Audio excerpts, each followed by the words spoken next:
On May the 24th, President Trump and Pope Francis are going to meet in Rome. Now, the media are making a big hype out of this, like as if the two of them are at war with each other. Sure, there are some differences. For example, climate change. For example, the Pope takes a position which is much more liberal in that particular interpretation, talking about global warming. President Trump's a bit more skeptical, and he's concerned about environmental overregulation. That's a matter of opinion. I don't know who's right and who's wrong, but I can tell you this much. There's nothing in Catholic official teaching which speaks to this subject. You get to refugee status. Both men are equally concerned about Christians in the Middle East. Now, the Pope would like to see them resettled anyplace. President Trump argues that the people best suited to do this are Middle Eastern nations themselves, who are receptive to taking in these refugees. Again, that's a matter of a policy distinction and a difference, but it's not a theological question that brings somebody in disrepute. Then you have the question of immigration. All right, now when Trump was running for president, he was misrepresented by a reporter from Reuters. He misrepresented Trump to the Pope. The Pope was told that there's this man who wants to separate families, and he wants to, take down any kind of restrictions on taking care of these people.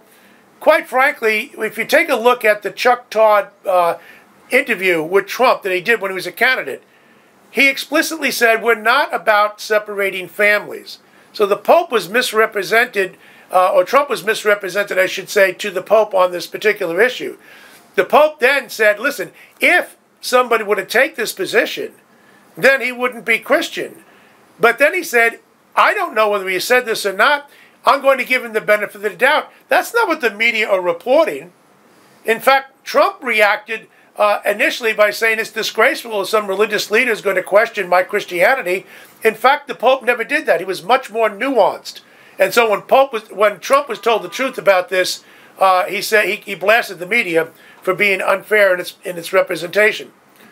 Now, if you really want to talk about the Pope and a president, why don't the media talk about the difference between Pope Francis and President Obama?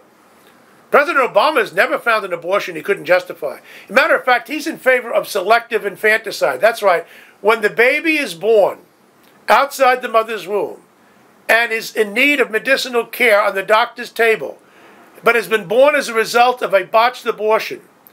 When he was in the when he was in the state Senate in Illinois, Senator at that point, Obama, fought any bill that would give health care protection to the child. And when he became President of the United States in the Born Alive Infant Protections Act, he was against that as well.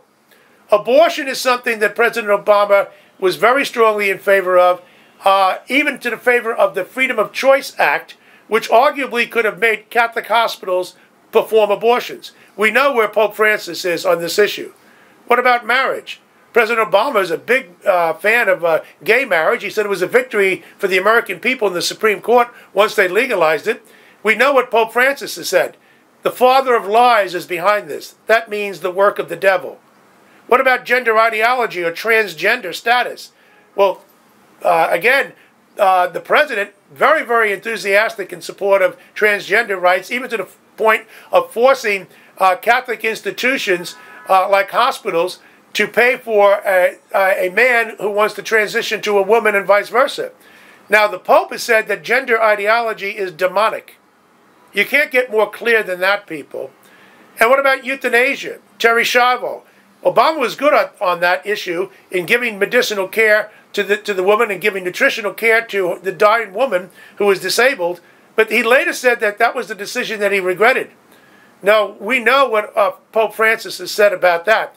And the same thing is true about embryonic stem cell research. Catholic Church is in favor of stem cell research, but not embryonic, because you can't do embryonic stem cell research without killing the embryo, which is the beginning of human life. Obama had no problem with that whatsoever. What about religious liberty?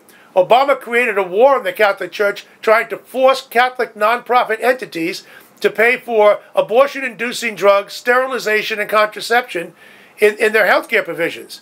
Now, we know what Pope Francis did. When he got to the White House in 2015, he made an oblique reference to that, and he commended the bishops and the American people for standing fast on religious liberty. So I would say that qualitatively and quantitatively, clearly, Pope Francis has more in common with President Trump than he did with President Obama. But the media are not going to report it that way. The spin masters are out there trying to say there's this great controversy. It's a faux controversy, people. It's based on fake news, which goes back to this idea of pitting the president and the Pope together here not too long ago. All of that's been discounted. Go to the Catholic League website and you'll get the specifics. Thank you.